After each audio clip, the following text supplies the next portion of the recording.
نفسنا ازاي لما نغلط؟ نحسبها ازاي؟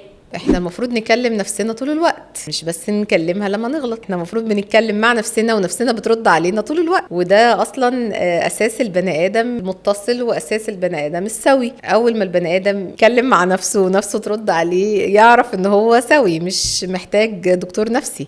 لان اساسا الفكرة كلها ان احنا مع التعب والازمات اللي بنمر بيها وال... والمواقف اللي بتمر بيها الحياة، بنبتدي احنا بنفقد الاتصال بنفسنا. فبيبقى من الصعب جدا ان انت تعرفي تكلمي نفسك او اصلا تسمعي صوت نفسك. فده اصلا بياخد شغل كتير وتمرينات كتير لغاية ما بنعرف احنا ازاي نكونكت مع نفسنا عشان نسمع نفسنا بتقول لنا ايه، ونبتدي هنا بقى نتجه في الاتجاهات اللي احنا عايزين نعالجها. يعني نشوف التروما اللي تعبانة ايه فنبتدي نشتغل فيها، نشوف المشكلة اللي ما بتتحلش دي ايه سببها فنبتدي نعرف ايه الروتس بتاعتها ونشتغل عليه. العلاقة اللي أنا فيها هل هي علاقة داعمة ليا ولا هي علاقة مدمرة ليا؟ كل ده نفسي هي اللي بترد وبتقولهولي. ايه صحي اكتر، اني لما اغلط انقد نفسي نقد عنيف واجلد ذاتي، ولا اني اطبطب على نفسي واهون على نفسي؟ لا، اطبطب طبعا على نفسي واطبطب على الطفل الداخلي اللي جوايا اللي مخليني بقع في الغلطات اللي انا فيها دلوقتي دي. ما هو انا اكيد الغلطات اللي انا فيها دلوقتي دي جايه من الطفل الداخلي اللي قاعد مستنيني ارجع له واقول له معلش ما تزعلش وانا معاك وانا جنبك وانا موجود وهنبقى كويسين. واحد جوايا بيدبدب وبيقول لي انا تعبان، فبيختار لي غلط وبيعمل لي حاجات انا مش عايزها وانا كبير. فمفروض ان انا كبير دلوقتي وناضج وواعي، فاروح واخده كده ومطبطب عليه ومحتويه وقايل له ما تخافش انا معاك انا موجود اطمن اهدى مش مشكلة. بقالنا 20 سنة بنغلط، بقالنا 30 سنة بنغلط، بقالنا 50 سنة بنغلط، مفيش مشكلة بس اهدى هنبقى كويسين وكل حاجة هتتحسن كل حاجة هتبقى تمام. لكن اقعد اعاقبه اكتر وازود له العقاب اللي هو اصلا عايش فيه. الرحمة جميلة. ليه بنقدر نسامح الناس اللي اذتنا بس ما بنقدرش نسامح نفسنا؟ السؤال ده بالنسبة لي أنا بيبقى الصراحة يعني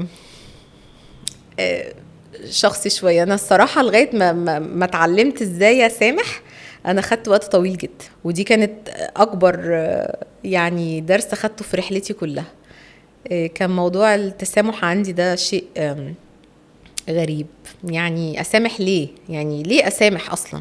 ما فلان ضايقني وزعلني وانا مثلا مش هعمل له حاجه، مش هاذيه، مش هضربه، مش هقتله، مش هعمل له حاجه، بس اسامحه كمان. ليه اسامحه يعني كمان انا ما ضربتهاش، كمان انا ما شدتلهاش شعرها، كمان انا ما شتمتهاش، كمان انا ما اذيتهاش زي ما اذتني، ما اغتصبتش حقها زي ما هي اغتصبت حقي، ما عملتلهاش حاجه خالص وكمان اسامحها. الفكره دي قعدت جوايا كتير جدا وبقيت مستفزه جدا من كميه الدلائل والايفيدنس اللي بتقول لي هو انت لازم تسامحي. اتس نوت ان اوبشن.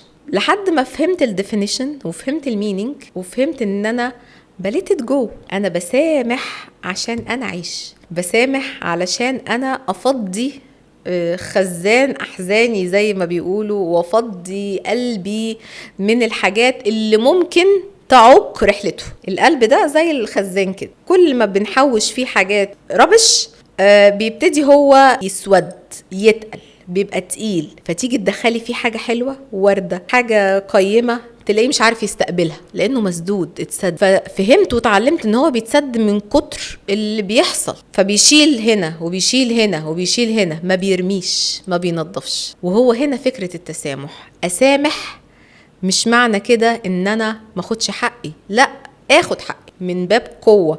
ولو قدرت ان انا اعفو من باب قوة برضه. ولكن قصة ان انا سامح دي في الحالتين، عشان احنا متعودين ان لما هجيبها لكم بطريقة كده يعني سهلة عشان تفهموها. الناس لما بيبقى باسكت الزبالة عندها اتملى لازم تاخده وتعمل فيه ايه؟ ترميه بره، عشان لو فضلوا محتفظين بكيس الزبالة ده هيحصل ايه؟ هم اللي هيتضروا وهيفضلوا دايما شامين ريحة وحش. دي فكرة التسامح ببساطة يعني. فطبعا لازم الشخص يسامح. هل عشان اكون طموح لازم اكون بجلد نفسي وبحاسبها على كل حاجة فابقى انا كده طموح وبطور من نفسي وبعلمها الاحسن، ولا جلد الذات ملوش علاقة بالتطوير النفسي؟ هو ما فيش اصلا كلمتين عكس بعض تماما. طموح وبجلد نفسي ازاي؟ هنتج ايه؟ ايه الناتج يعني ايه الناتج اللي انا هنتجه؟ هو حتى لو انا عملت كده هيبقى عندي نجاح، بس النجاح ده هيبقى نجاح مشوه. يعني نجاح شخص مربوط بان هو اصلا يكون شخص رحيم على نفسه، ويكون هو شخص اساسا بيحب نفسه. لكن ان انا اصلا اجلد نفسي عشان طموحي يعلى، طب ما في 100,000 حاجة تعلي الطموح. في مثلا ان انا احط اهدافي، ان انا عايزة اشوف نفسي مثلا بعد وقت معين بقيت في المكان الفلاني. في مثلا ان انا الغلطة اللي غلطتها النهاردة دي هتكون بوابة مفيدة جدا في حياتي عشان تجنبني اخطاء تانية. لكن جلد ذات وطموح لا، ده مش اتنين دونت ميكس تماما يعني. هو ينفع ابقى ناجح وانا بكره نفسي؟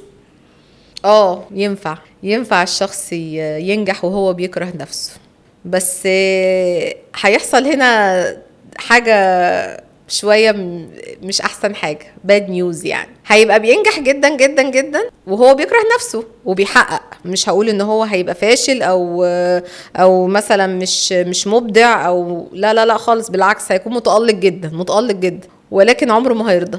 فهيفضل طول الوقت في العجلة داير داير داير لغاية ما هيتهلك.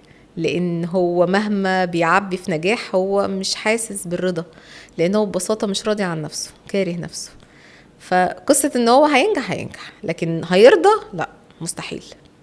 ازاي ابني علاقة صحية مع نفسي وما بقاش انا كمان مصدر اذى لنفسي؟